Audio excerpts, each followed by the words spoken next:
سورہ انعام کی آیت نمبر 53 ہے۔ اللہ جل مجدہ الکریم نے ارشاد فرمایا وَكَذَلِكَ فَتَنَّا بَعْضَهُمْ بِبَعْضٍ لِيَقُولُوا أَهَٰؤُلَاءِ مَنَّ اللَّهُ عَلَيْهِمْ مِنْ بَيْنِنَا أَلَيْسَ اللَّهُ بِأَعْلَمَ بِالشَّاكِرِينَ۔ اس کا شان نزول پہلے سماعت فرما لیں۔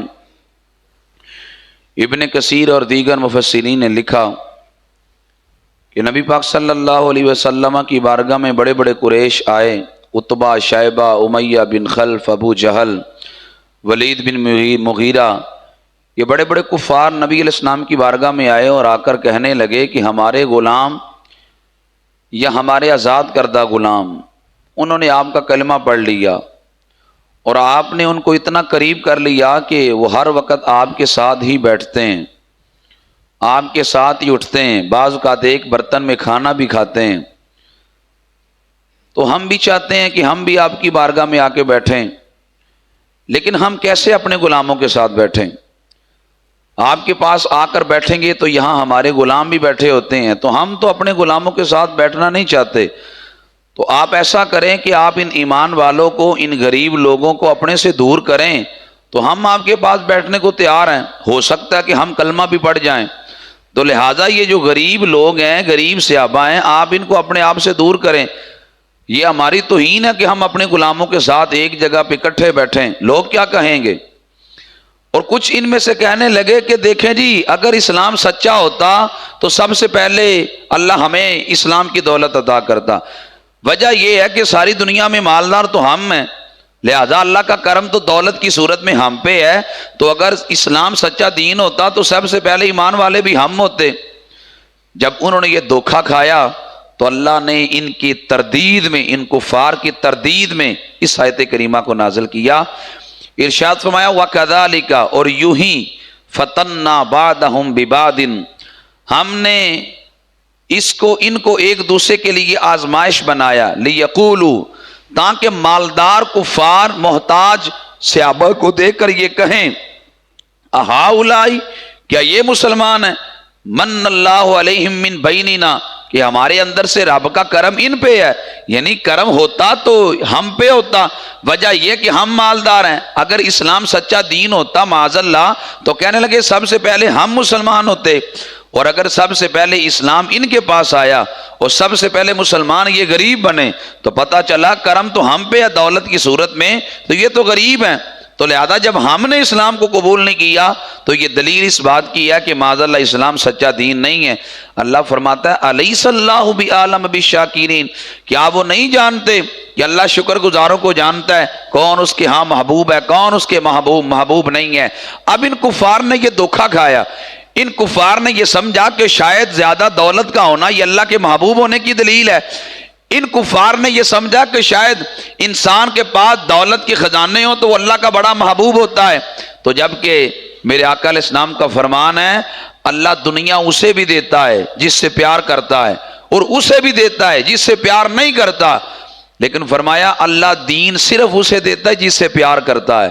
فرمایا اس لیے یہ دولت کا زیادہ ہونا یہ اللہ کے خوش ہونے کی اور اللہ کی رضا کی دلیل نہیں ہے۔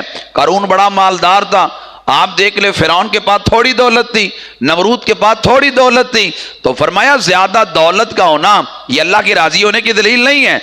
حضرت فاروق اعظم رضی اللہ تعالیٰ عنہ کے دور میں قادسیہ فتح ہوا، جب قادسیہ فتح ہوا تو مسجد نبوی شریف دولت سے بھر گئی، ہر بندہ خوشی سے نڈال ہے۔ حضرت فاروق اعظم کی آنکھوں میں آنسو ہیں۔ عبد الرحمن بن عوف نے کہا عمر مدتوں کے بعد اللہ نے دولت عطا کی ہے، ہم نے کتنی غربت میں زندگی گزاری، ہر بندہ خوش ہے، تم کیوں رو رہے ہو؟ حضرت فاروق اعظم نے تاریخ ساز جملہ بولا، آپ فرمانے لگے جہاں دولت آتی ہے وہاں حسد بھی چلا آتا ہے، فرمایا جہاں دولت آتی ہے وہاں بغض بھی چلا آتا ہے۔ خاندانوں میں دیکھ لیں، کیا غریبوں میں حسد ہوتا ہے؟ کیا غریبوں میں بغض ہوتا ہے؟ بھائی جہاں دولت ہوتی ہے پھر وہاں حسد ہوتے ہیں۔ ان خاندانوں میں حسد زیادہ ہے جہاں 4 گاڑیاں بھی ہیں، ان خاندانوں میں حسد زیادہ ہے جہاں کو 4 پیسے بھی ہیں۔ تو میرے آقا علیہ السلام نے تو زندگی بڑی سادگی اور بڑی عاجزی میں گزاری ہے۔ حضرت فاروق اعظم رضی اللہ تعالیٰ عنہ ایک دن نبی علیہ السلام کی بارگاہ میں آئے، حضور علیہ السلام سخت چیز پر لیٹے ہوئے تھے. حضرت عمر کے آنے کی وجہ سے نبی علیہ السلام جب اٹھے تو حضور کی کمر مبارک میں نشان پڑ گئے اس سخت چیز کے. حضرت عمر کہتے ہیں میں نے جب حضور علیہ السلام کا یہ حال دیکھا تو میں رو پڑا. میں نے عرض کی سونے وہ کیسر و کسرا، وہ کفار، وہ دنیا میں عیش و عشرت کی زندگی گزارے اور ہم آپ کے لیے نرم گدے کا انتظام بھی نہ کر سکے.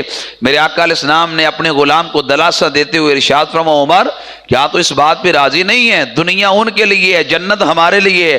نبی علیہ السلام نے تو کتنی سادگی اور عاجزی میں زندگی گزاری ہے. تیری عاجزی پہ لاکھوں، تیری سادگی پہ کروڑوں، ہو سلام عاجزانہ مدنی مدینے والے.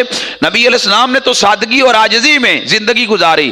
نبی علیہ السلام فرماتے ہیں فرشتہ میرے پاس آیا، رب کہتا ہے آپ نبی بادشاہ بننا چاہتے ہیں یا نبی عبد بننا چاہتے ہیں؟ یعنی بادشاہی میں زندگی گزارنی ہے یا غربت میں زندگی گزارنی ہے؟ نبی علیہ السلام فرماتے ہیں میں نے جبریل سے مشورہ کیا، جناب جبریل امین نے بھی کہا کہ آپ غریبی میں زندگی کو اختیار کریں. نبی علیہ السلام فرماتے ہیں پھر میں نے غریبی اللہ سے مانگ کے لی. پھر میں نے نبی علیہ السلام فرماتے ہیں وگرنہ میں دعا کروں تو احد پہاڑ میرے ساتھ سونا بن کے چلیں. لیکن نبی پاک علیہ السلام نے غریبی اللہ سے مانگی ہے اور اس لیے میرے آقا صلی اللہ علیہ وسلم نے غریبوں سے پیار کیا ہے. میرے آقا علیہ السلام کہتے تھے صحابہ غریبوں سے پہچان پیدا کرو اور غریبوں کی باری مقرر ہے. صحابہ نے عرض کیا آقا غریبوں کی باری کا مطلب کیا ہے؟ فرمایا قیامت کا دن ہوگا، اللہ غریبوں کو کہے گا محشر میں پھیل جاؤ اور جس نے تمہیں روٹی کا ٹکڑا دیا تھا، پانی کا گھونٹ دیا تھا، فرمایا تن ڈھانپنے کے لیے لباس تک دیا تھا، آج تم نے اکیلے نہیں جانا، ان کا ہاتھ پکڑ کے جنت میں ساتھ لے کے جانا ہے. فرمایا ان کی باری بھی مقرر ہے. ابو ذر غفاری رضی اللہ تعالیٰ عنہ کہتے ہیں کہ نبی پاک صلی اللہ علیہ وسلم نے مجھے غریبوں سے پیار کرنے کا حکم دیا، غریبوں کے پاس بیٹھنے کا حکم دیا.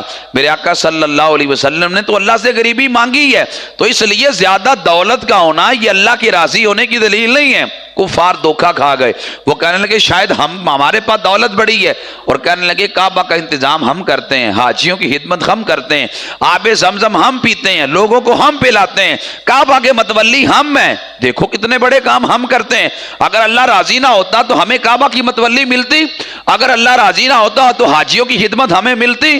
تو اللہ کہتا ہے دنیا کی ساری نیکیاں بھی کرو، اگر ایمان نہیں ہے تو نیکی کوئی نفع تمہیں نہیں دے گی. تمہیں کعبہ کی متولی، حاجیوں کی خدمت، آب زمزم کا پلانا نفع تمہیں تب دے گا جب تمہارے پاس دولت ایمان ہے. اگر تم نے نبی علیہ السلام کی غلامی نہ کی، زندگی میں سجدے میں جا کے ساری عبادت کی، فرمایا تمہارے منہ پہ ماری جائے گی، تمہارے ہاں بنیاد ہی نہیں ہے. اب دیکھیں یہ جو کفار ہیں انہوں نے صحابہ کرام کی توہین کی. اب دیکھیں جو صحابہ کی توہین کرتا ہے وہ حضور کے دروازے سے بھی دور ہو جاتا ہے. ان کفار نے صحابہ کے بارے میں کہا کہ یہ غلام ہے معاذ اللہ، ان کو دور کرو، ان کے ہوتے ہم نہیں بیٹھ سکتے. اب دیکھیں صحابہ کرام کا دل میں بغض رکھا. جو صحابہ کرام کا بغض دل میں رکھتا ہے وہ حضور کی بارگاہ کے قریب کبھی نہیں پھٹک سکتا، بلکہ اسے دھتکار دیا جاتا ہے. نبی علیہ السلام فرماتے ہیں رب کہتا ہے کہ جس نے میرے ولیوں کے ساتھ دشمنی کی میرا اعلان جنگ ہے. کائنات میں سب سے بڑی ولی صحابہ ہیں.